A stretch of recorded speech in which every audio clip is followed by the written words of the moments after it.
Could you tell us about the first deal that you bought? When did you decide, I think I'm going to start investing in real estate? We got this house in North Minneapolis. Mm-hmm. Cute.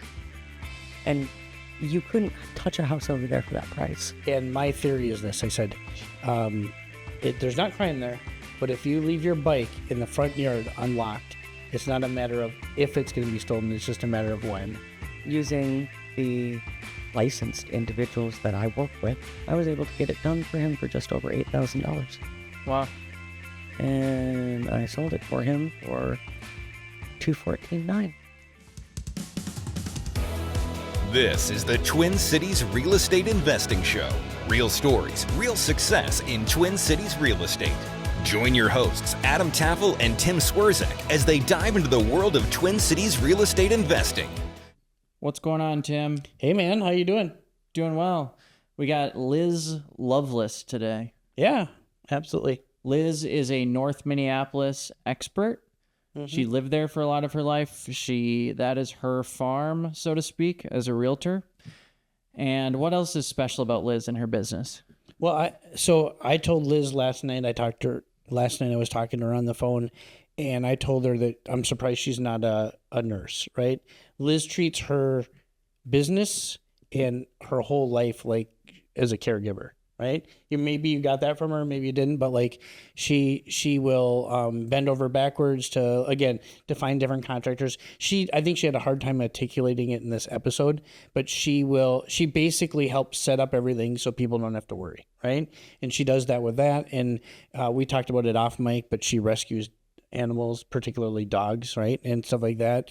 And I've been with her when we saw a dog in distress, and she dropped everything and had treats. And I mean, she's just a caregiver, right? And so if you can imagine that, that's how she treats her real estate business. So, and I appreciate it about her. She knows the area. Like I said, she's a subject matter expert in a place where I was doing flips, and I wanted that expertise, a few times, and she just brought me a deal, right? Here's another shout out for just being active. Right? We've talked about this before. You're coming across a deal recently, a HUD deal, because you're active in real estate. And when people are like trying to find deals, they're really hard to find. But when you're just out there, they pop in your lap. And that's what happened. And she called me just a few days ago about a deal. And frankly, she brought me 3 deals all at once. 2 of them I had zero interest in, but the third I was like, yeah, that one I'll find the money for, right? Like I didn't have the money too, by the way. That's another thing. When she called me, I'm like, I have no way to pay for this, but I'll figure it out within 2 days, Mm-hmm. So yeah. Yeah, once you put your name out there and you just kind of put it out into the universe, I'm buying deals, they will fall in your lap. The key part that I think people miss out on is you actually have to buy some of them. Yeah, true. Because Good if point. you don't, if you're just like, I'm just going to tell everyone I know that I buy real estate deals. Okay, yeah, people will mention your name. You'll get some things, but if you don't buy anything, it's going to dry up real quick. Yeah. So, absolutely. anyways, thank you. Here's Liz Loveless. What's going on, Liz? Well, lots of stuff. Lots and lots of stuff. We got a weird market going on right now, don't we? Yeah, we sure do. Elaborate on that. What do you think is weird about this market? I think buyers aren't very confident right now because of all the things that are going on. Fortunately, I see rates coming down. Correct, Tim? Yeah, absolutely. There's a lot of opportunity going on out there that right now, though, which is awesome. A lot of rehab stuff going on, Mm-hmm. which I am super happy about because I really enjoy doing that and helping clients with that. And Tyler Nash sent me like a 3-minute CNBC. Is that the money channel over there? What's like anyways, there's like a money cable show. Yeah. It was like 3 minutes about how people, as of a few days ago, are predicting that the Fed is going to be cutting rates monthly for the next 4 months. Yep. Yep. So what was that? What triggered people to assume that was the case? Because it's not like the Fed made an announcement, right? I didn't see them make an announcement at all, did you? No. So one of the Fed chairman, or the Fed chiefs left, and a new person is going to be put in that person's place. And so they think that might be another vote towards lowering rates.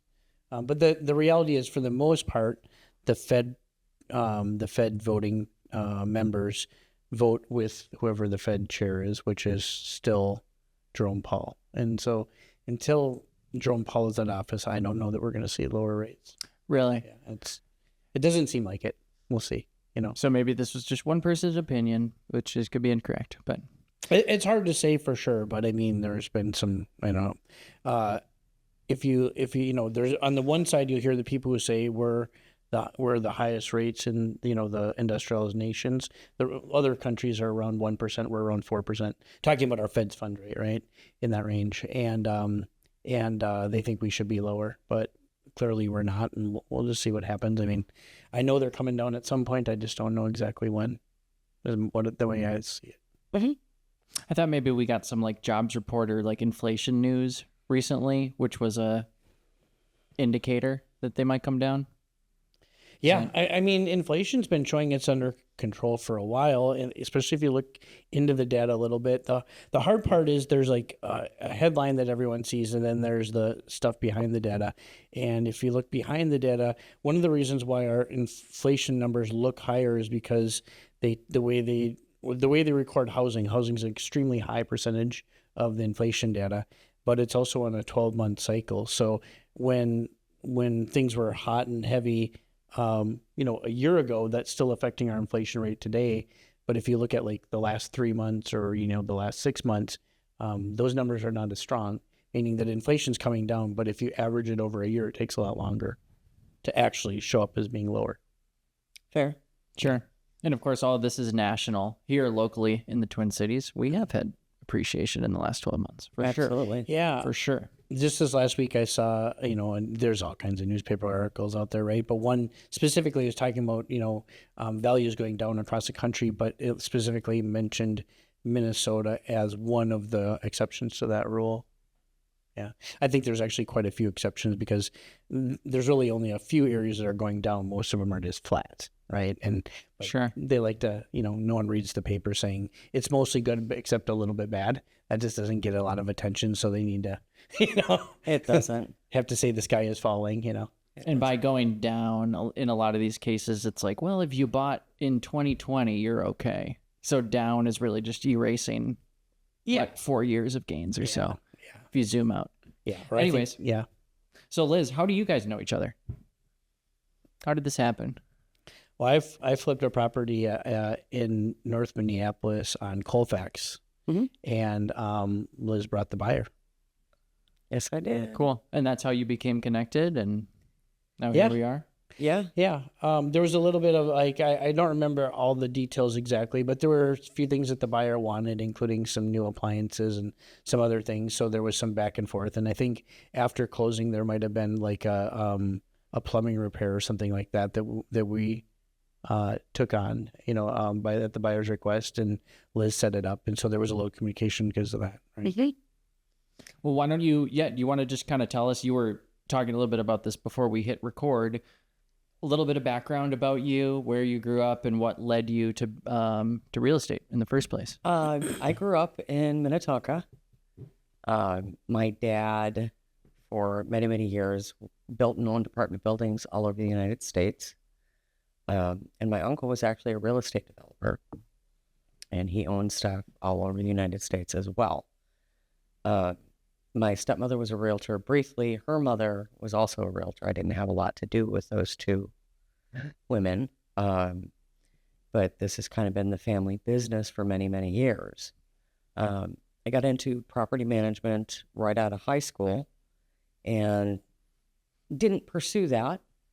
I ended up starting a family, and I had specialized in bad buildings, going in, cleaning house, releasing, and I didn't want my child to grow up in that kind of an environment. So I got out of it and did a bunch of other things and ended up in financial services, being an executive administrative assistant. And the last individual that I worked for doing that ended up, unfortunately, passing away. So I went to a couple of friends of mine that I had refinanced my house with, and I said, hey, guys, give me a job. What year is this approximately? Oh my goodness. Early 2000s. Okay. This was in the the era of the 80-20 purchase money mortgage seller carryback. I don't know what that is. Oh, well, it was an interesting time and nobody wanted to touch it. So, of course, I specialized in that. So I figured, okay, if nobody else is doing it, You can do all of them. I'm going to do all of it. And I'm going to do that because nobody else will. And there's going to be a lot of people that are going to need that. I'm going to service those people and they're going to come back to me because nobody else would help them. It worked. Anyway, so I went to these two loan officer individual friends of mine and I asked them to give me a job and they said no. And I'm like, what? It's like, get your real estate license. I'm like, oh, you know I don't want to. Go do it. I'm like, Did you have like because of your family? Like people usually rebel against their family, right? So did you have some of that going on? Like, I don't want to do I this. had a lot of that going on. A lot of it. And I married early in life and I divorced early. And I kept that last name because I did not want the association with my family name. I figured, okay, I'm going to make it on my own merits, which I have done. And I've continued to keep the last name of my ex-husband. And I made it It's a my cool own. last name, actually. Well, thank you. Loveless. Thank you very much. Yeah. Sounds like a country singer.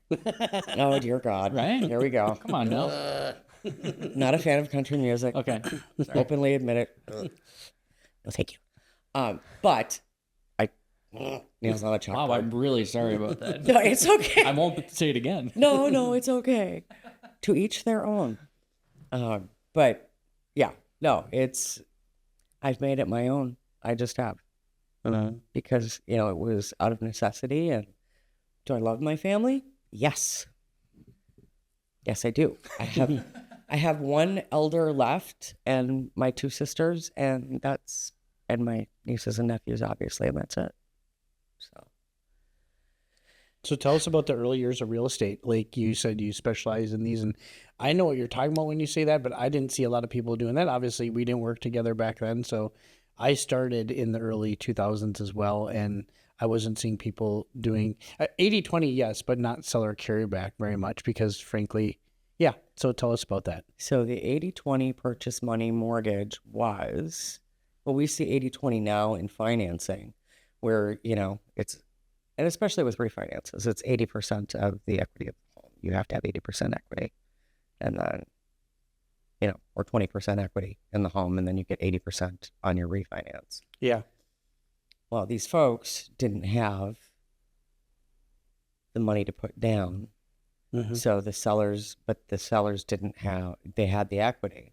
So they would essentially do a seller mortgage, a note, and be in second position. Yeah. A second loan to cover the down payment. Right. And the lenders were okay with that at this point. Yeah.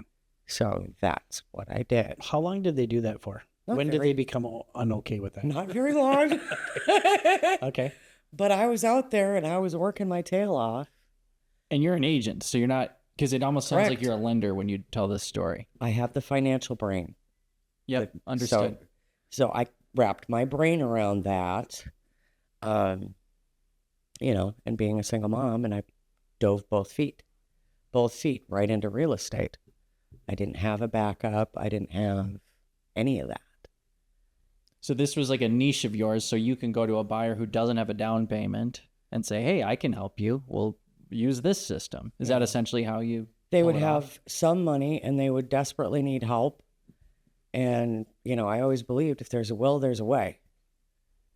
And, I would sit in my loan officer's offices, Charles and Mike and Dale and everybody in that office. And I would sit in there and I would just listen to them. And then I would pick their brains. And every available moment that they had, I would go talk to them because I wanted to learn everything I could from them. So I understood it. I think it's Charles's 50th birthday today. Yes. It is. It's today or tomorrow. Something like I that. think it's tomorrow. Okay. But yeah. Anyway, So sorry. yeah, that's my first loan officer, Tim's previous boss. Yeah, for 9 years. Right? We go back. What's up, Charles? If you're listening, we'd love to have you on the show. Hi, Happy Charles. birthday. Oh, he'd be a good guest. We should ask Charles. Anyways, I love him. So that's how you got the start in real estate. Could you tell us about the first deal that you bought? When did you decide, oh, I think I'm going to start investing in real estate? Well, actually, I'm very cautious. I'm extremely cautious. I did do a flip with a partner. Early on. It was fairly early. He was a contractor, and this was he was the contractor that most of the folks at my first brokerage used. And my then partner, he died. Your life partner? Huh? Your life partner, you mean? Yes. Okay.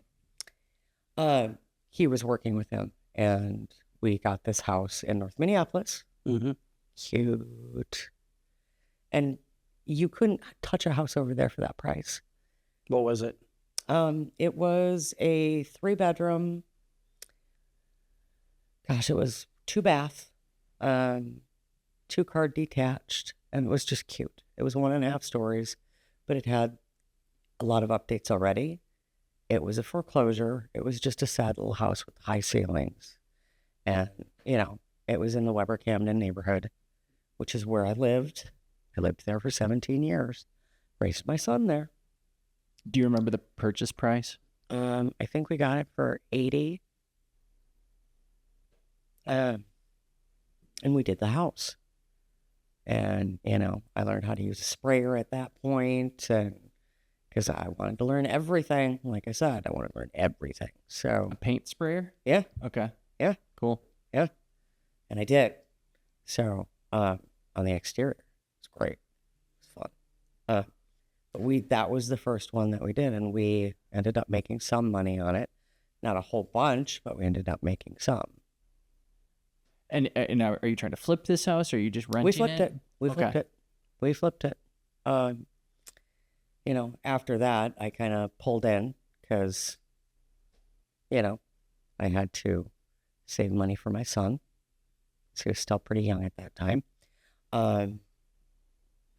Then, I've mostly just helped investors and stuffed my money away and done the projects for them. And I've seen some projects that I've wanted to do, but I'm very cautious. So we're working a deal right now. This is I identified when we worked together on the first deal that Liz really knew in North Minneapolis. At the time, I had already flipped one house there and had another one that was half or 3/4 of the way through the process of flipping. So I was like, well, I think she'd be a good resource. So I reached out to her. We talked, and I said, hey, if you know of other things, this is what I'm kind of interested in. What do you think? And so we worked together on that a little bit on that deal. She consulted a little bit, and then consulted a little bit on another property I had over there. And then more recently, Liz contacted me like a week ago, couple of days ago, and said, hey, I've got 3, and out of the 3, there was one that piqued my interest, and maybe you can, mid-deal, can we talk about the address? Maybe we don't talk about the address yet. Okay. Anyway, it's a deal that's under contract, and she had it under contract with another investor who kind of got cold feet. So do you want to, maybe you can tell us about the property? And It's a 4-bedroom, 2-bath, 2-car detached on a 1.5 in the Victory neighborhood. So can you tell people where the Victory neighborhood is? What's give us some boundaries. North of Dowling, west of Penn, and north of, north of Lowry. So. And when you say deal, what's the goal here? Are you trying to flip? Or are you trying to hold it? Flip. It's gonna be a flip. Got it. Okay.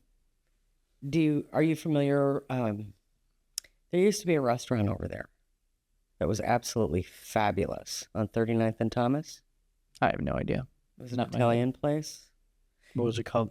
I want to say it was called Papa's. Not Mama's? Mm-hmm. Okay. Because there's a Mama's in North Minneapolis, right? Or right in that area, right? Crystal, Robbinsville area. Yeah, and Camden Realty used to be right over there too. Yeah. It's right over in that area. Okay. Larry Lees used to own Camden Realty. Okay. So it's right over there. So it's right in that, just a couple blocks off the Parkway. It's absolutely a fabulous area. It's a golden goose. Anyway, not on the market. Bankruptcy deal. I have been working on this thing for well over a year. Had squatters in it, and it's just been a lot. But the house, oh my goodness, holy cannoli! It's nice. Oh my God, it's going to be absolutely stunning. It needs to be brought back to the beautiful house that it is. It's there. It's there. Mm. It's got the hardwood floors. It's got the cool old Art Deco. And it hasn't been touches. it hasn't been abused in terms of like it's not one of those houses where some landlord bought it and carved it all up, right? It still has the original flow to it, stuff like that. Yeah. It's got stucco, and the stucco is in mostly good condition. A little bit of cracking on the garage, but outside of that, the stucco is in great shape. Mm-hmm. Stuff like that. So the good news is I don't think it's going to take a lot to get it. It'll be a quicker flip. Yeah. Some work's already been done, so we're estimating 3 to 5 weeks. Yeah. And so are you the listing agent? You're trying to sell it as is to someone who will then flip the house? Is that your goal when you say you're working on it? Yes. Or and what point of it? Yeah. I have a crew as well. Yeah. Got it. But you're not actually flipping the house. You're selling. No,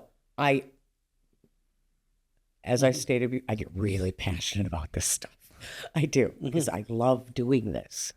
I've got vendors that I help my clients with, and that will go in and do things for really nice prices, and they do really nice work. And I kind of get that stuff coordinated and take some of that off my. She does Client's act a plates. lot like a GC in a lot of ways, like in terms of coordination and stuff like that. Project management. Got it. Yeah. But I still don't understand your role in the transaction because we have a house. Yep, she's the realtor. I'm the realtor. Okay, but I still don't understand it. I still don't get it. You have a house that needs to be flipped. Yep. Someone's gonna buy it, Yep. buy this crappy house, make it nicer, and sell it to someone else. Yep. You are, and so as many as 1, 2, 3 people could be involved in this transaction. Yep. Where are you? Are you selling? Because you say I have contractors and such. Are you representing the buyer who will flip the home? I am facilitating. You're a facilitator. Okay. Yep. And you're facilitating for both sides. On this particular one, I'm representing a bankruptcy trustee. And Got it. Okay. I'm facilitating for my buyer. Got it. Okay. And because I disclose everything, because as a realtor, we have to. Sure. And I have materials and all of that stuff that I have already gotten for the home. Tim is aware of all of these things. So this buyer comes in unrepresented, Mhm. and then you act as a facilitator for both sides. Correct. Cool. Yep. Sweet. Thank you. Now I get it. Yeah. It's not a normal deal. So No. Yeah. No. Yeah, but in this type of transaction, a lot of the homes that you see, they don't come with enough margin to make it make sense. And when Liz called me up and went through the numbers, it seemed like it would make sense pretty quickly. And so I asked her to send me the comps. We took a look, and you're looking at again, I guess we can't talk specific numbers, but you're looking at a big enough margin that you can justify, a remodel of in the ballpark of, 50 to 60,000. sure. And still come away with enough money. And I'll be happy to share these numbers in the future. Matter of fact, I think this would make perfect next meetup, right? Yeah. And I'm sorry, are you flipping it now, Tim? Yeah. Oh, you are. Okay. Now it makes So- more sense. Yeah, so that's why I'm helping, sorry that there was misunderstanding. No, it's okay. I'm trying to be the audience here. Yeah, good questions. Yeah. So anyway, so she brought it up, and like she said, she already had the plan for the other investor. It was a newer investor, and he just got cold feet. So she basically came to me and said, "Here's the plan for the property. Here's what I think you can do, and here's how much I think it would take. What do you think?" And Cool. I agreed. I thought, For this other particular investor, I did a scope of work already. I had that prepared. I got bids from vendors and all of those things. So this is kind of, yes, I'm a realtor, but I do go above and beyond to help my clients. Mm-hmm. That particular client is not in the state. So, you know, So let's talk a little bit more about, like, because we met on a flip. So Yeah. you do a lot of business in North Minneapolis, correct? Yep. it's I do. kind of I the main have. stopping grounds. Historically, I have sold a lot of homes in North Minneapolis. You know, obviously I can give suggestions if people have their own people. They have their own people. It is what it is. But I have sold a lot of homes in North Minneapolis. And because I've lived there, I'm very passionate about the area. And I know the area very, very well. I've been in a lot of houses. It's kind of cool because the homes in North Minneapolis don't look like much, some of them, from the outside. But once you set foot in the door, it's like, this house has grown. I mean, you step in, it's like, wow, this is not what I was expecting. It's usually much larger. I think for any flipper, it's so important to work with like a true neighborhood expert. There's no more important transaction than, because like in North, for example, like around the corner, there's a house that's for sale off of Fairview and Edgecombe, and they're listed for like $850. 3,000 square feet, the most beautiful 3,000 square feet you can find, renovated, so it doesn't have like the really cool original mid-century stuff people want around here, but it's sitting. And anyone who really is an expert on this neighborhood would have told you, yeah, of course it's going to sit at $850 because it's on Fairview, right? Oh, sure. Way too busy of a road to get that kind of money. But an agent who thinks they know St. Paul but isn't like a true neighborhood expert would have just run comps quarter mile. You got $850 comps for days all around. Sure. So if you were going to flip in North Minneapolis, I'm guessing North Minneapolis is very similar. Like you can make a mistake block to block when it comes to comping. It's absolutely. If you don't know the area, it makes a difference. It makes a big difference. Intimately. Yeah. Sometimes it's street by street. Sometimes it's block by block. You know, it's very neighborhood driven. Very neighborhood driven. Some folks, and I've seen this on appraisals too, you know, they don't understand that, you know, if you cross this street or if you're on this busy street, you really can't use it as a comp because it's a completely different animal. You can't. So let's talk about like what are the well, I don't know, let's call it the 3 best neighborhoods in North Minneapolis. What would you say? Victory, Weber, Camden. Those are my 2. Okay. 2 that stand out above all the rest. Yeah. I love those 2. So tell us about Victory. What is that like? And it reminds me very much of St. Anthony. Very well manicured. Just driving through it. The St. homes- Anthony Village? Yeah. Okay. Very well manicured. The homes are very well kept and you see a lot of tutors over there that, you know, people, it's almost like people are out rubbing oil into their beautiful wood doors. You know what I mean? Yeah, totally. I agree that I think it's very well kept. I drove over there and said I really like this neighborhood. That was one of my first. You really see the pride over there of ownership, and people really love their homes. And just in my time that I've become acquainted with North Minneapolis, and it's been a long time, I have seen that more and more over there. Pride of ownership. And the fact that people over there, it really is a neighborhood and it's a community. And folks that don't spend time there and don't know this don't understand it. Even the businesses seem to be a little bit more well kept on the outside, and like their signs are more uniform. Like some of the you know, I drive through there and I see the signs and they're like homemade, kind of, I don't know, just haphazard, right? And then you go there and it looks like, oh, they hired a sign company to make the sign and stuff like that. Just it had a different feel to it. Yeah, there's pride. And tell me if I'm wrong, but maybe some of that pride comes with, there's a little bit of a chip on the shoulder aspect too, because it's still North Minneapolis, Yeah. right? No offense, but everybody knows Yeah. North Minneapolis is the worst part of town. And so when you find these really nice neighborhoods in those greater, cheaper neighborhoods, I think people are going to put more pride into it. You know, you get what I'm saying? Does that I make do sense? because I lived in East St. Paul where we did that. We were in an area where everyone paid Phelan.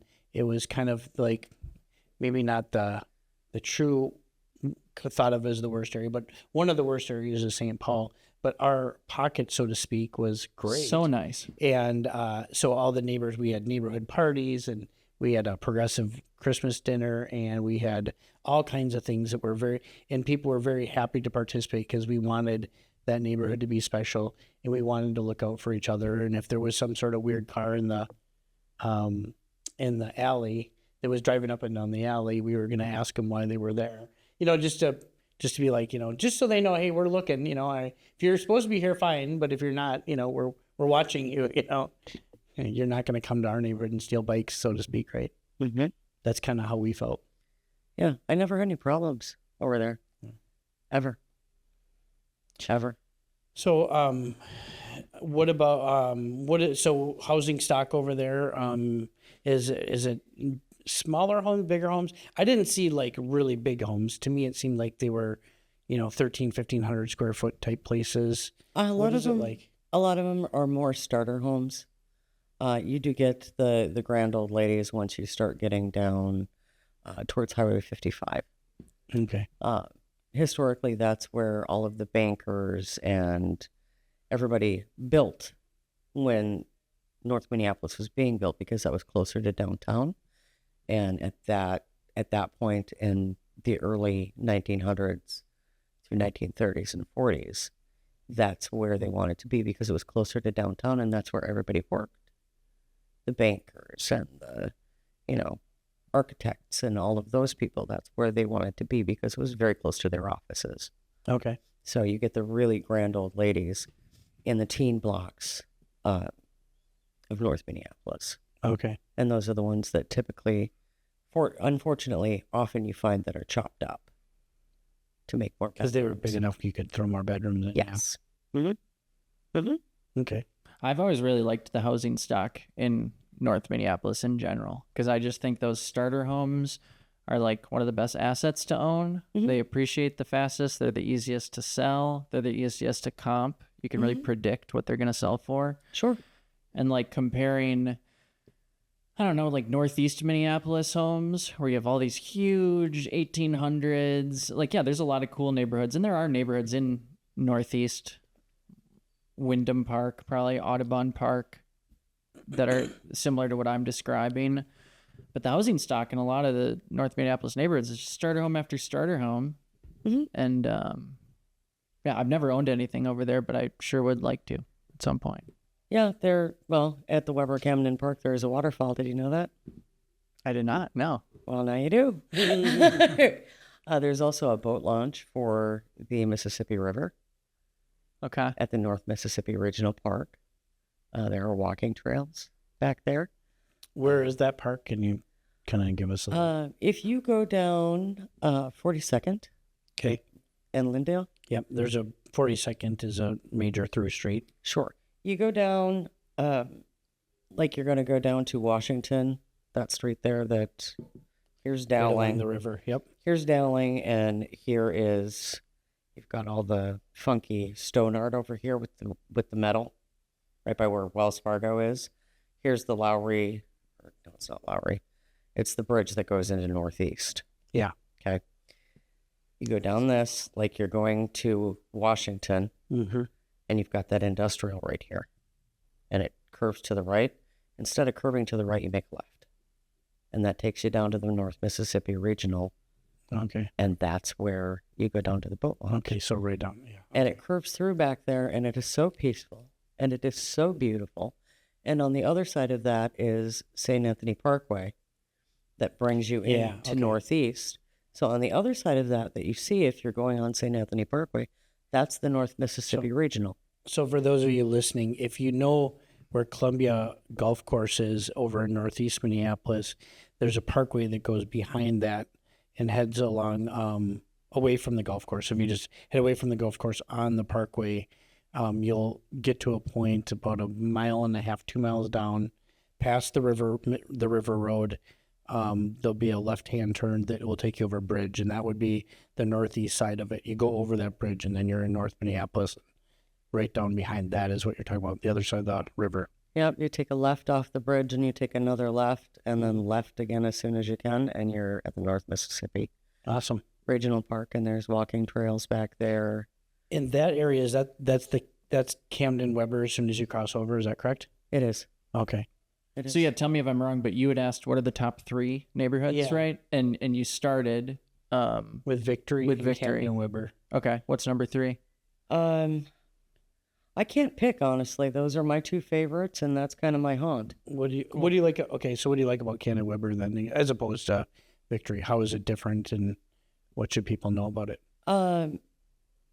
Library, the community grocery over there.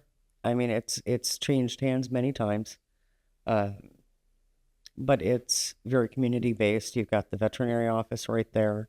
You have little coffee shops. Emily's F&M Cafe used to be there, which is now Pickles. You have little restaurants. Huge sense of community. You've got the park over there. They have a community pool, which is now a community pond. You have a lot of community cohesion over there, and many community things, parks, and events over Cool. there. And And what makes Camden Weber? I mean, I think of it like you said. You go over the bridge. I think we used to call it the Camden Bridge. I don't know if that's actually called. That's what I think of it as. My mom used to actually run a senior dining program over in that area. But what is that area like? How is that defined? there's actually a map that you can look up. I think Weber Camden is divided by, you've got Lindale, and then there's, you know where the Humboldt corridor is, where they did all of that building, like 49. Oh, the 49. newer townhome looking places, those the Correct. row house looking things. Correct. Okay, yep, I know that area. To the left of that, over, you've got the Weber Camden community. You've got the Victory Memorial Parkway. That kind of is cut off. And then Dowling. North of Dowling, west of Penn, that's the Victory neighborhood. Okay. What about so what about Harrison? What do you know about Harrison? Do you do much over there? Occasionally I go over there. My biggest focus has been Weber Camden and Victory. Okay. I've done Hilltop, which is more northeast. I've done Willard Hay. I've been all over north. Okay. And when you say bend over, are you doing any investing as well, or just selling as an agent? Selling as an agent. Okay. What would you say to someone? I hear a lot of this, like people who have like a reasonably open mind about investing. These people who don't know anything about Minneapolis, right? Who say, I don't think I want to invest in North Minneapolis. It's something we hear frequently, fortunately or unfortunately. Like, what would you say to that investor? Well, drive through. Spend a little time. Go to a couple of the restaurants. Get a feel for the neighborhood. That's a really good point, because most of the people saying this have probably never been there in their life. A lot of people get their ideas about North Minneapolis from watching the news rather than spending time over there, which was a lot the same thing that my family did until I purchased my house over there and had them come spend time. Uh-huh. That's a good point. Well, if you had we've probably said this on the podcast before, but if you had a crystal ball and you could have bought a certain amount of real estate, say a dollar figure of real estate in cash 15 years ago, North Minneapolis would have been your best bet. Like for Return-wise, yep. appreciation percentage. Mm-hmm. That's why it has to be like this specific hypothetical to make Yeah. sense. I absolutely would have. And I wanted to. I absolutely wanted to. I didn't have the juice at that point. Yeah. Sorry.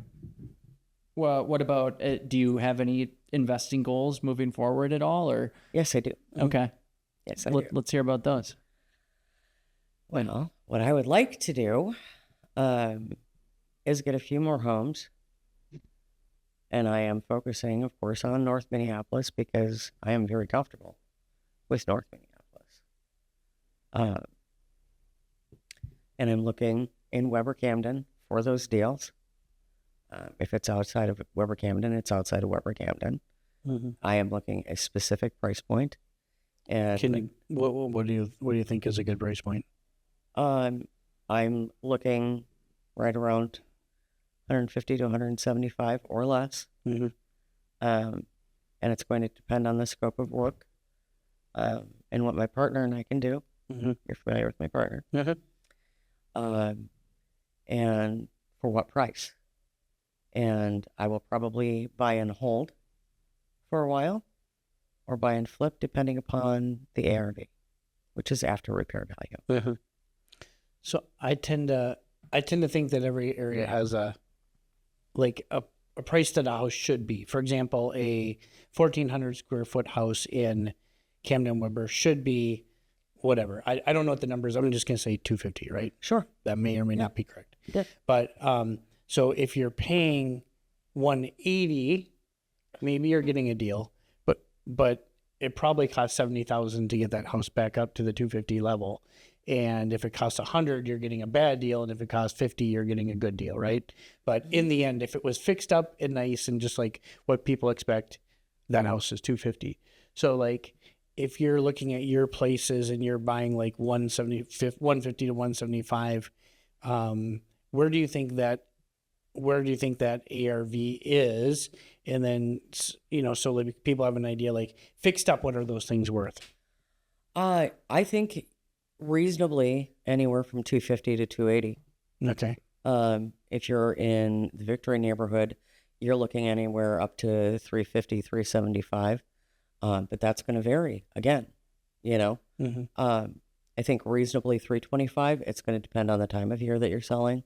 It's going to depend on, a lot of different factors. Sure. But if you're in the Camden area, then if you can find something that needs 50 to 60, maybe even $70,000 of work, and you're paying 150 to 175, you're going to be pretty happy. If it needs 100, you just basically paid full market value. That would be kind of the way to look at it. So yeah, if your investing goals are to buy and hold, that's different than a buy and sell. Sure, and I agree with that. Yep. Yeah. I know Miguel did decent on one over there recently, and this isn't a great contribution to the discussion because I forget what neighborhood it was in, but it's North Minneapolis. He picked it up for 120, sold at 210. 1822 East 26th Avenue. Could be. I think so. Yeah. I was a part owner in that. Oh, really? Well, tell us, Tim. Did you guys actually do okay? No. So what happened was my contracting partner has been, ill and kind of needed to move some inventory. So I suggested, that was my idea. I said, why don't we sell it to Miguel? And essentially what we did is we financed it for him, let him finish it up and keep the profit and pay us back what we wanted. Different deal because this one, it was from Homestead Road originally. Yeah, that's it. Oh, that's it? Yep. Really? Yeah. I paid for all So the you siding bought and it everything on that from one. Homestead Road. Yep. On a contract for deed. Got it. Interesting. Okay, because also it doesn't matter. We'll talk about this later. One finds this it's interesting. the same deal. Okay, I trust you now. Yeah, whatever. We'll put a pin in that discussion because that was an interesting thing for me. All right, what else is going on? I think the ultimate, and this is for me personally, ultimately what I'm looking for. And I look for these deals for investors that I work with. Something that can be cleaned up reasonably quickly. That doesn't require a whole bunch of stuff and not requiring more than 2 or 3, max 3 big ticket items, so long as the ARV is where it needs to be, which in this particular case it absolutely is. And what you can get these items done for. It's like furnace would be item number 1. Yep. Roof Furnace is item roof. number 2. Yeah. Cool. And what you can get them done for. I fortunately have really good people and really good connections to get those things done for very reasonable cost. But that's kind of what I look for my investment partners that I work with. Make sure that they're making the money that they need to make. I will give you an example. One that I did for a particular investor, he came to me, or he owned the property, and he was in trouble. He owed $120 on the property and had been given a quote for $15,000 to bring the property up to saleable standard. Which, on normal channels, that's probably reasonable, right? Yeah, it doesn't sound too bad. Yeah. Using the licensed individuals that I work with that pull their own permits and everything else, I was able to get it done for him for just over $8,000. Wow. And I sold it for him for $214,900 Wow. in North Minneapolis. Mhm. Guess it depends on what his down payment was, whether that was a good deal or not. But He already guessing it was decent. owned the property, Yeah. So, and I did it in 3 weeks. what sort of transactions are you seeing right now? Who's moving into North Minneapolis? Like, what are they attracted to about moving in there? And is it, young people, older people? I'm seeing a lot of younger folks, 30s right now, 30-year-olds, a lot of single 30-year-olds that are rooming together, sharing space. I'm seeing younger families, starting there. That's kind of what I'm seeing. There's still obviously renters in there too. I've actually considered renting out my larger home that I'm in and moving back to my house in North Minneapolis.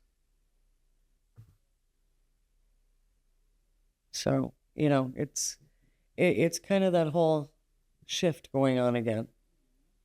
I've seen a lot of young families going in there, and then a lot of, mid people going, maybe moving back there to cut cost and, downsize a bit. Yeah. Is it still the biggest attraction in North is probably that it is a lesser purchase price? Is that kind of the big attraction to most people, or are there other things that I'm to consider? I'm seeing that the taxes over there are less than they are other places, just because it gets demonized so badly. Which is good and bad. What do you mean by demonized? Well, it gets a lot of bad media. Got it. Okay. Yeah. Just making sure. Really bad media over there. And there's stuff that goes on there. Sure, there is everywhere. It just gets reported a lot more when it's north. So there's that. I was thinking about this when we had you on. Sorry to change subject, but it Totally just came up. I don't recall. So I can think of 10 cities in St. Paul. I can think of 10 cities in South Minneapolis. I could think of a 10 city in Northeast Minneapolis.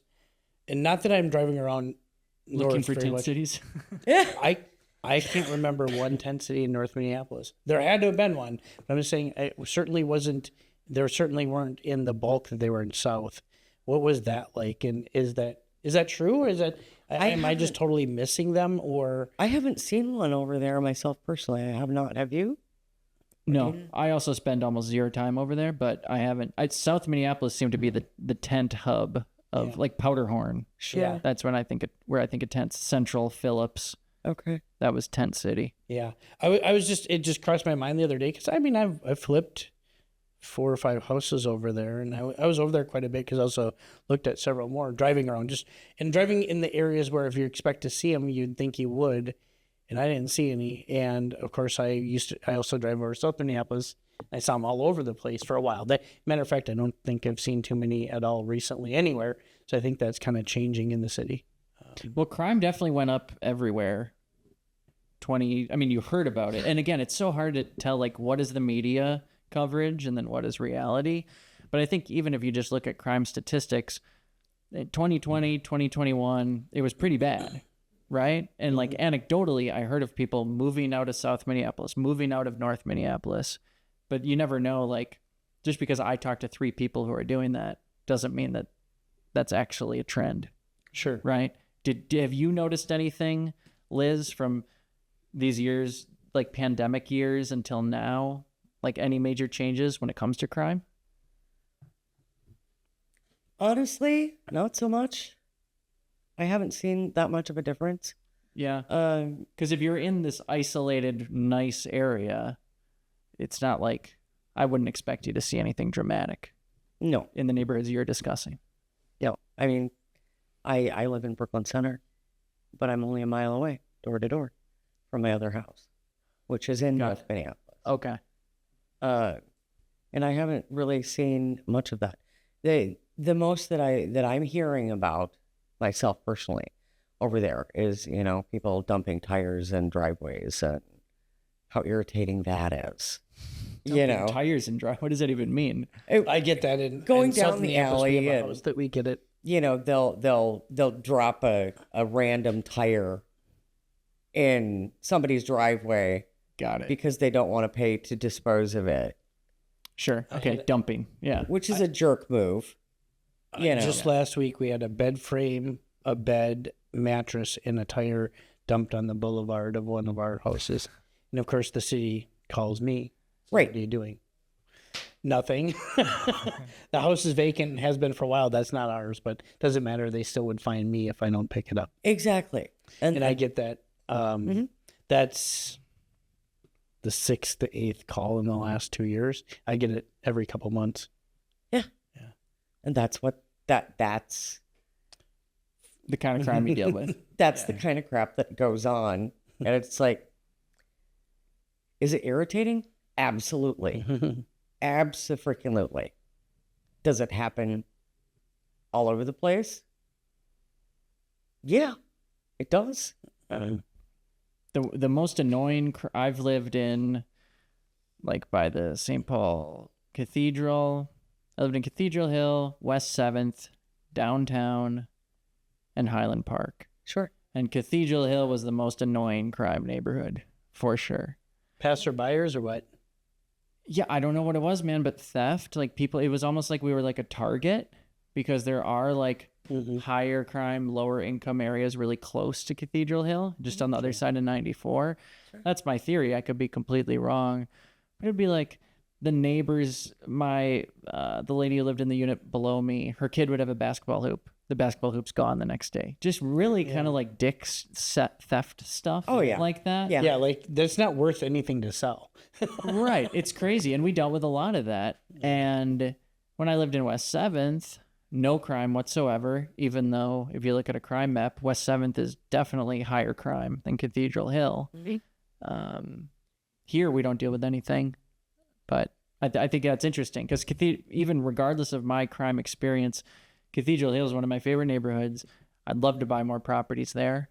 I recommend people live there. It's just, chain your stuff down. And we've owned places in Northeast Minneapolis, and what I used to tell my tenants, and actually all in the Wyndham Park area. And my theory is this: I said, there's not crime there, but if you leave your bike in the front yard unlocked, it's not a matter of if it's going to be stolen; it's just a matter of when, right? And so, I can think of 2 crime-related things that we had. Both were at the same property. One of them was a laptop left on the front seat of a car that got broken into and stolen. I'm like, yeah. I mean, if you could do that 100 times and it wouldn't get stolen, but the 101st time it's going to happen. Like it will, if you do it long enough. Oh my gosh, I feel like you do that. I disagree. If you do that 20 times, in any neighborhood, it gets stolen. Yeah. And then the other time, the people, they were gone on like vacation. I think it was Thanksgiving. It was like one of those, vacation time periods, right? And both tenants were gone, and neither one of them locked the deadbolt. And someone came by and broke in to each unit and didn't really take much. They broke in and not a lot was stolen, maybe nothing even, but they broke in, and those were the 2 things that happened. And I mean, we've had property there since 2003. So I'm sorry, 20 remind me, what neighborhood are you talking about Wyndham right Park. now? Okay. That's Yeah, 22 Darkness. years.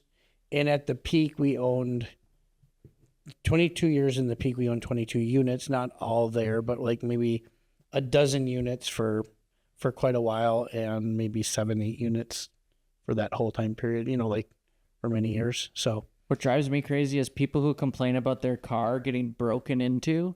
Really, it just means they left their car unlocked and somebody went through your car.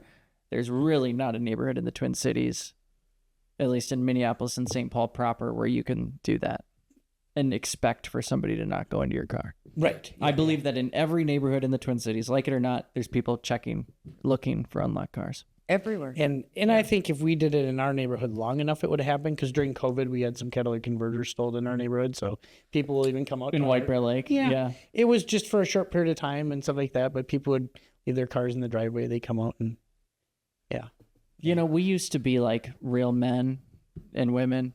And like we used to live off the land. We were cavemen at one point. We've done a lot of shit as humans. And now it's like, I can't leave my car unlocked overnight. Well, steal my spare change. I'm going to move to Pine City, or I don't know. yeah, Wussies. That's what I think. yeah, You're all a bunch of wussies. yeah. Oh, Okay, this has totally piqued my interest. I got a new motorcycle. I'm gonna cruise around these neighborhoods you're recommending, because I'm always looking for deals, and I'm gonna spend time there. That's the best advice you possibly could have given us and our audience. And whether it's North Minneapolis or South Minneapolis or Northeast, like, go hang out in these areas where you're seeing deals, or an area where you think is gonna be the next best thing, because maybe you're gonna hate it, yeah. There is a sweet little area that I need to tell you about over there too. Okay. It's okay. There's North Memorial, right? The hospital. You mean. Yes, North Memorial Hospital. Excuse me. And there's Broadway. And there's this little neighborhood tucked back there. Okay. So you're By Theodore Worth. people are okay because this is audio. You have to kind of describe it a little bit. It's by Theodore Worth. Okay. Okay. If you are coming out of Robbinsdale on Broadway, you pass that Lowry exit that is right next to North Memorial, and you turn right. Onto 26th. 26. Okay. I'm pulling up a map, but keep talking. And those are all Oliver, Penn, Queen, Thomas, Sheridan, that little niche neighborhood back there. It's a little wedge. And it borders Golden Valley. Do you see it?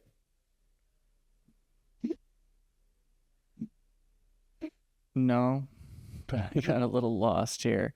Okay. Why don't I see Apparently there Golden were- Valley on Google Look at Maps? Botno Boulevard. Why don't you can you give me an address? Just a random address. It doesn't have to be a real address. Look at 20. Oh, I got Botno Boulevard. So Botno Boulevard runs northwest into Robbinsdale. Yep. And then here's Victory Memorial Park. Yep. And so are you talking about the wedge between like Broadway and Golden Valley? Oh, you're talking Golden Valley Road. That's what was screwing me up. I'm looking for the... And there's that little booger area. Sorry, booger. Haha. Where Lowry takes you to North Memorial and it intersects there by the hospital. Okay. Yep. Okay. There's that little wedge neighborhood and it literally looks like a slice of pie. Mm-hmm. That's the neighborhood I'm talking about. Okay. That little section, go through that. Cool. I'll tell you what, folks. I'm going to take a screenshot of it and I'll send it to Tim, and then he will put it in the show notes. And you can all check out the slice of pie. Super good. cool little area there too. Those are some really fun houses. And it's a cool little neighborhood over there. Nice. Super awesome. And the houses bordering that over there too are still considered North Minneapolis. Sure. On one side of the street, it's North Minneapolis. On the other side, it's Golden Valley. How cool is that? Cool. Yeah. I think I told people in the podcast before, my brother has been stationed at a North Minneapolis fire station and South Minneapolis, and North Minneapolis has a lot less calls. Yeah. For them. Their busiest station, Probably Phillips, I bet. I think so, yeah. Maybe even Seward. I don't know what station it is, but in that general area, they got a lot of calls. And, he doesn't get into a lot of the stories. He goes, the funny thing is, he says they all seem normal now, Yeah. But he said it was kind of boring to be in North. There just wasn't a lot going on. So. Sure. One of the things that I kind of want to bring to this too, in all the time that I lived there, one of the things that I noticed, because I was there every day, all day long, most of the crime that came into North Minneapolis was stuff that came into North Minneapolis from outside. It wasn't the people within the community that were doing it. It was the people that were coming in from outside, and they came in from outside because of the bad press of North Minneapolis. So what do you think? What would be an example of that? People coming in to look for illegal drugs. Sure. And, people coming in thinking, from the country thinking, oh, I'm going to go, start some trouble, or I'm going to go start a fight with somebody, or, I'm going to go be the biggest, what in the room. And they'll go into North Minneapolis to prove that they're tough. Sure. And disturb the people that live there. Well, these are folks that live in the city that don't have a lot, some of them. They're not going to put up with you coming in and acting like a jackass. Yeah. So a lot of it, when I lived there, that's what I saw. It wasn't necessarily the people in the community doing that. It's people coming in from outside doing that. Well, the drug thing definitely makes sense because it's like chicken or the egg sometimes. Like, right. You have a bunch of people looking for drugs. You're going to go to the worst neighborhood to look for them. And then if you're a kid and you see all these people looking for drugs, you're like, well, maybe I'm going to start selling drugs, Right. So like, who knows which came first. I witnessed that one time in St. Paul, in a low income area of St. Paul, where you knew by the car and the kids who got out of the car and went into a house and went in, one guy went in, came out real quickly. That guy, I said to my wife, I'm like, I should go up and ask them why they're here. Because I'll do that kind of stuff. What are you guys up to? Yeah, what you doing? Did you get anything Good way to get shot. I don't think, not with these kids. Never know. I suppose. I did manage a lot of properties in South Minneapolis, and I had more trouble over there than I ever had in North. Seriously. Yeah, no, I believe it. Well, and again, our pet peeve on this show is like South Minneapolis is such a, it's so broad. it's huge. Yeah. It's like 4 suburbs. It does really seem is. it is really big. Yeah. It is. Yeah. And I had some over North. I didn't really have any problems over there. If people couldn't pay or were having difficulty, they would actually communicate with me more. And I don't know if that's just the people or the tenants or what it was, but Language barriers, maybe. Or there's more Spanish speakers in South, I would think. I think it was a horse. That apiece. could be. Horse apiece. Sure. I don't know. I don't know what it is. Well, there's crime, and then there's the kind of crime that affects you. Like if you don't start dealing drugs, don't join a gang, and a lot of this crime, especially if a lot of our listeners are potential landlords, so they're thinking, oh, should we invest in this area? Yeah. It's like, well, do you plan on joining a gang and selling drugs? And I'm not to say that like there's going to be certain properties in certain areas of North Minneapolis and other areas where you're going to you're going to deal with a lot more BS as a landlord for sure. Mm-hmm. But I think if people are learning anything from this episode is to just like we say, don't paint with a wide brush when you talk about South Minneapolis. Don't do the same for North. Yeah, I think again, there are bad areas in North Minneapolis. There's no question, but it's not all bad, right? No. Drive through, spend some time, talk to the people. Mm-hmm. And don't just go, in the afternoon. If you really want to get a feel for a neighborhood, go on a weekend, summer night, and take a drive through. Oh, that's a good tip. And don't just do it in the early evening. Go through 1, 2 o'clock in the morning. Mm-hmm. See what's going on. If you want to invest there and you want to really do your research, that's what you do. That's what you do. Sure. That way you get a better feel for what's going on in that neighborhood when everybody's, out partying or drinking beer or doing whatever it is that they do in the neighborhood that you're looking to invest in. Mm-hmm. And if you don't feel comfortable with what's going on in that neighborhood, okay, this is not a neighborhood I want to invest in. Next. Mm-hmm. Because as realtors, we can't tell you that. Right. You have to make that determination for yourself. You can look at the website for the crime stats. You can make the phone call to the police station, but the police officers don't necessarily like it either because that's all they get is the bad calls. That's all they get. So they're going to tell you, I wouldn't. As a police officer, of course not. Of course not, because that's all you get is bad stuff all day long, every day. So. And those guys all live in Blaine anyway, right? Well, no, some of them live other places too, but I have a lot of law enforcement friends. I do, and I love them all dearly.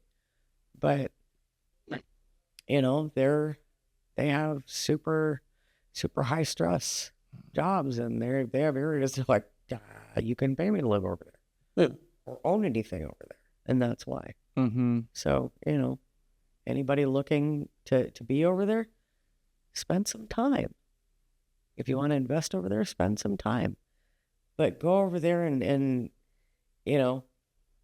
throw your preconceived notions out the window and just be. Yeah, that's great. Mm-hmm. Just be a human being. And breathe and, be friendly. But don't be stupid, Just be a person. Don't be judgy and don't be an ass and don't think you got to go in doing the thing because that's not going to go well for you. It won't. Just go be, hey, how you doing? If you're decent, people will respond. It's like that in the world. Mm-hmm. If you're a kind, decent human being, people will respond the same. Just go be. And if somebody's a dick, they're a dick. Walk away. Mm-hmm. Yeah, and allow some of these negative connotations that we keep bringing up. Allow that to keep the prices lower as an investor, right? I'm guessing that price to rent ratios are, well, I should know this, but I don't know off the top of my head. They're decent over there, right? I mean, Tim, what do you think? They definitely are. I don't have the stats because again, we did it by neighborhood, right? So it is, But yes, of course, North Minneapolis was one of the best areas for all of that. What I always question is what's the condition, right? So a landlord house in those areas, and by those areas I mean the good price to rent ratios. I'm not just talking north. I'm talking the areas of south where we find it too. Mm-hmm. A lot of those places have been abused by the tenants and the landlords, right? The living in it hard by the tenants and the landlords not fixing it up or, doing a really bad job. And the combo of the two, then you have to ask yourself how much deferred maintenance is there, Mm-hmm. in a lot and some of that. Yeah, that's a good point. So even if the data is skewing towards, fantastic numbers, the properties are skewing towards needing more updating. Yeah. I just think that there's less reinvested back in, right? And that's why Liz mentions, a lot of the houses just need rehab. They need to be brought back. Yeah. Bring them back and screen your tenants for crying out loud. Really screen them. And do inspections of your properties. Don't just let them say, oh, they're paying rent, I'm not going over there. No, you really should. Yeah. Drive by every now and then. We're definitely guilty of that. I don't go to my places too much on the inside anyway. I do hit the outside, but I don't go on the inside very much if they're paying rent and things are fine. Well, and that's okay. We've always kind of talked about doing it. Never have. In theory, we should do quarterly walkthroughs. Yeah, never or even happens. half a year walkthroughs, right? Yeah. Yeah. Or, hire a property manager that, hey, guess what? I need to come and check and make sure that you're changing the filter on the furnace. Because that's important. Do you still do any property management, or are you all sales these I days? do not do property management anymore. Okay. And no. Well, there's going to be people listening to Yeah. this, and they're looking for help in real estate. Like, what is the best way that you can help our audience? I can absolutely help you buy something or sell something. I can help you figure out what needs to be done. Cool. I can help you figure out, what it is that you want, and how to get there. Sweet. How to fix it, how to sell it, how to do all the things, where to go for financing, Minnesota housing if you need that, whatever the case may be. There's lenders that offer all kinds of different stuff. Tim knows this. Just no more 80-20 onesie-twosies. Oh my God, no. No, absolutely not.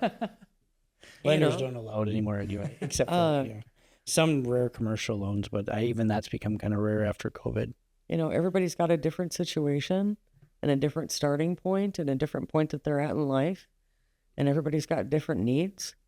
And, I can help navigate that.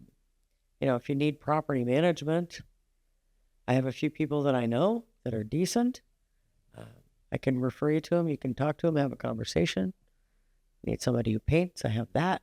I need mechanical, I've got that. I can give you phone numbers and put you in the right direction. I know lots and lots and lots of people. Isn't that like 90% of the day, a day in the life of a good real estate agent is just connecting people with the people they need, isn't it? Absolutely. It's funny. That's absolutely pretty much all. I'm going to look at my text after this hour. Yeah. Be like, hey, do you have this, that? And all right, here you go. Well, and that's what a good realtor does. We care about our people that we work with, and all of that. And on top of everything else, I do animal rescue.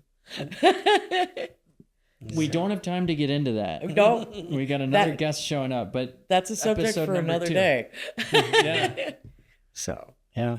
Yeah. All right. Well, I think that thank was you, good. Liz. This has been a really cool interview. Well, thank you. We really appreciate you coming and having lunch with us. And Absolutely. Well, and I appreciate the sandwich. Thank you for feeding. anytime. All right. See ya. Thanks, Liz. All right. Bye. Hey, so I wanted to talk to you about our newest sponsor, Shuck Rentals. You've probably heard about this, but what I wanted to do is tell a real life story rather than have a true ad. So we recently set up our properties on Shuck Rentals, and we have a new tenant that had to come in. It's actually for my aunt. We're helping her with a property. And we had the client send her first payment in. And normally I'm used to using apartments.com, and it would take, 5 days or something like that to get. Well, the person put it in on an evening, and the next 24 hours later, the next morning, or not that same morning, but the next morning after, let's call it 2 days later, the money was in her account and ready to go like at 8 a.m. So it was a real quick turnaround. It felt like it was instant, and that's all included in their normal pricing. So I think if you use apartments.com and you want expedited payments, you get them in 3 days instead of 5 days or something like that, and you pay about $5 a month. Well, theirs is $5 a month for all their features for each unit. So it's been a system that I'm new to, but I really, really enjoy it. It's easy to use. It's locally owned, and I recommend it. So what's going on today, Tim? Hey, man. Well, we were talking in the intro and even with Liz about like these deals coming across our desk, and it made me think of something. I had another one. I'm not going to say who. A very, very experienced agent contacted me via text about some properties he wants to get off the market, and he had all the buzzwords right. But so the buzzwords would be like off-market property, and it would be seller finance, and I'll make it easy, and they're cash cows, right? He had used all those words, but unfortunately, I didn't buy. I still might, but I never got an offer from him. Like it's just like, do you want to buy these properties? Here's the address. Here's how much the rent is. But And I said, I'm interested, but like, What do you mean got an offer from him? yeah, I never got I don't know what he wants for price. I don't know what he wants for terms. I just know what the rents are and the addresses. And so I don't know if he wants me to make an offer to him, but he didn't ask for the sale. He just threw it out there. He said, tell me what you think. And I'm like, well, I mean, what do I think? I mean, I want to pay $500 a month. I don't know, you know what I mean? I don't know. Like there's just nothing there. So it was an interesting thing. I'm like, I don't know what you want me to do with this. I don't have anything to counteract. He needs to work on his follow-up. Yeah. He didn't even say how many units. So I could look all that stuff up, but it just, I asked him to email me the details of like, I asked him what to email me. I never got that. He just kept following up, and I'm like, he's a super successful guy. And frankly, he probably doesn't need to sell the units, but, I was just kind of surprised at that. And I was just thinking like, wow, there's probably a deal there. Maybe there is. I'm not sure. Tell me about the deal. What part of town? They're all in St. Paul. Again, I think we're talking about one single family and 2 duplexes, but that was never confirmed by him. I just got addresses again, and no. Are his initials SS? Yes. Okay. Yeah. Well, you know what? The what do they say? The beauty is in the follow through. Something is in the follow through. It's a sales saying. Yeah. But I think a lot of salespeople, and this person doesn't have a problem with sales. He's just too busy. But a lot of people don't want to feel like they're bugging salespeople, right? They'll make the initial pitch and then whatever. But like me, I need to be bugged. Like if you're gonna sell, think about Oliver. I guess I could say this on the show. His follow up was amazing, getting us to let him sponsor the show. Yeah, because we're both super busy. I don't know how many calls I missed from Oliver, and he kept at it, and now he's the first show sponsor. And I think a lot of people just need to be asked at the right time in the right moment. And I don't know, if you're in sales, keep that in mind. In making it easy for him. In this case, what the problem was is he made it super hard for me to buy from him.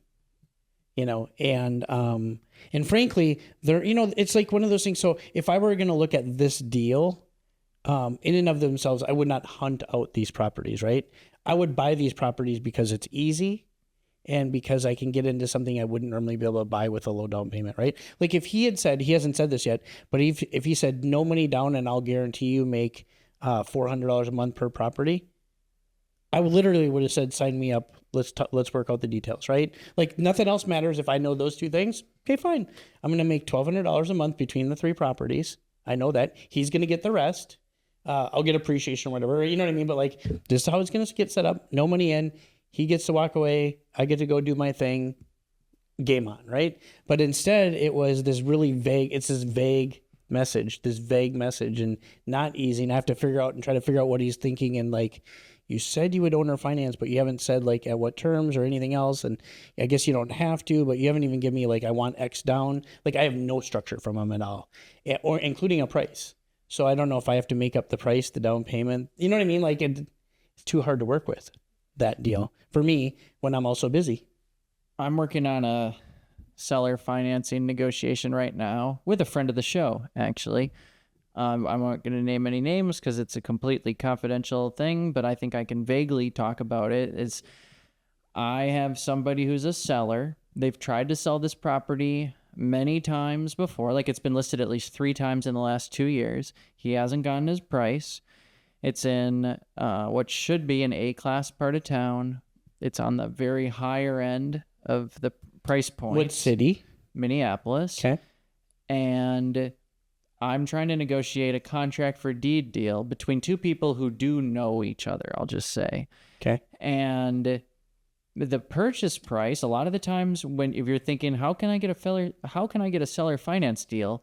You need to find someone who is not able to sell at normal terms, right? Yeah, absolutely. Often, because most people don't want to mess around with seller financing if they don't have to. It's like, well, you want to get $800,000 for it? Well, here's what we need to get you your $800,000. So it's one of those situations. And we're basically all copacetic as far as all the details, but now I have kind of in the 11th hour, the seller is worried about the due on sale clause, right? And I mean, I talked to my attorney who argues that a contract for deed is not even a sale because the deed doesn't transfer. That's not a sale. Some people would argue, I'm sure the bank could easily make an argument, yes, it is a sale. You're exchanging money for a property. Yeah. Banks would say it is a sale, but yeah, I can see how someone could argue both ways, but I think I haven't read the bank's due on sale clause, but I have to imagine that it still, because applies. it changes the title rights, right? You know what I mean? Well, and yeah, a contract for deed is recorded with the county and all that. But I guess my point is, if banks were in the habit of calling on their due on sale clauses, we would know someone who it's happened to, right? Wink twice if you know someone who it's happened to. Okay. I've never Tim's heard of not that. I've winking. never heard of that one. I actually have heard of people calling other things, but not for that reason, no. Well, and technically anyone who transfers their conventional loan into an LLC, which people do every day, you could be left up to a due on sale clause there, right? Well, not if you do it correctly. Okay, tell us about that. There's servicing rules. It's the reason why people don't know it is it's in the servicing guidelines, and you can Google this. I can put it in the show notes. I send it to clients all the time, but you can, especially Fannie Mae in particular, if you have a Fannie Mae loan, you can transfer it to an LLC, provided the person on the loan is the controlling member of the LLC. Which it almost always is, right? Yeah. So the only time it's a problem is if like I got the thing in my name and then I put it into LLC, but you were the controlling member and I was either not in the LLC or a minority member. That they don't want that, right? Because that's truly getting around it, right? That is truly a sale, right? It's just making it look like it's not a sale, you know? Interesting, because I know that there are going to be, well, for one thing, there's lots of loans that aren't conventional out there. I guess it's not super common. So you couldn't do this in an FHA loan, as far as I know. You couldn't do it in a VA loan, as far as I know, but you absolutely can in a Fannie Mae in particular. Freddie Mac, I'm not so sure, because I always put anyone who wants to do that, I put them in a Fannie Mae loan because the rules are cut and dry. They're really simple. I can send them to someone. They can have their attorney review them. It's hard to mess up. Okay. Well, like, I don't know what percentage of, let's just say, the types of properties that you and I tend to deal with are Fannie Mae. But I guess the broader point I'm trying to make here is that this individual I'm in this back and forth with, I think, and he also has the funds for the due on sale clause. Like, let's say he had to finish out the last few years of the contract. He could do it. I guess, I know you have more experience with this kind of thing. Is there anything I can do or say to help this friend of the show to get this guy on our side? Like, dude, you don't have anything to worry about. I'm not in the business of giving legal advice, but is there like a certain person you would have him talk to? Like make an appeal of authority? Like, well, hey, talk to fill in the blank. Or how would you handle it, Tim? How would you persuade someone? That's a good question. Because there's the whole advice side and then there's the anecdotal side, right? And I would stay away from the advice side because, like, saying they have nothing to worry about isn't true, right? But saying like, Well, I haven't quite said that. no, I know, and I'm not saying you are, but like on the flip side, you could say like, I've never heard of anyone, and so you could look at your risk level. Is your risk 0? No, but what level is it at, right? And Is it somewhere under 1%? Probably. And are the consequences acceptable? That's the other thing I kind of learned. Like, there's sometimes where the risk level is low, but the consequences are really, really bad. And there's other times where it's like, well, I'm okay with it. You know, if this ends up that I have to pay this off, I could live with it, then I think you could just go ahead. And if you can't, then you just have to decide, really, could you not live with it? Or you just, you know, like, how bad is it? I guess, you know, like you said, I haven't seen banks do it. I actually heard rumors that Wells Fargo was pushing on it hard. This was several years ago now, not recently, but I haven't heard anything like that. And I don't know anyone it happened to. All right. Well, that's all I got for today, man. You got anything else? No? Cool. Well, thank you to Liz Loveless for being on the show. Thanks again so much for Shook Rentals for sponsoring the show. Check out the all-in-one platform to help you manage your rentals, built for real estate investors just like us. And we'll see you next time. Bye-bye. Bye. That's it for today's show. You can visit the Twin Cities Real Estate Investing.com website for show notes, tips, tricks, and other local real estate investing information. Adam and Tim would like to meet with you. To schedule a one-on-one meeting with either Adam or Tim, go to TwinCitiesRealEstateInvesting.com/schedule.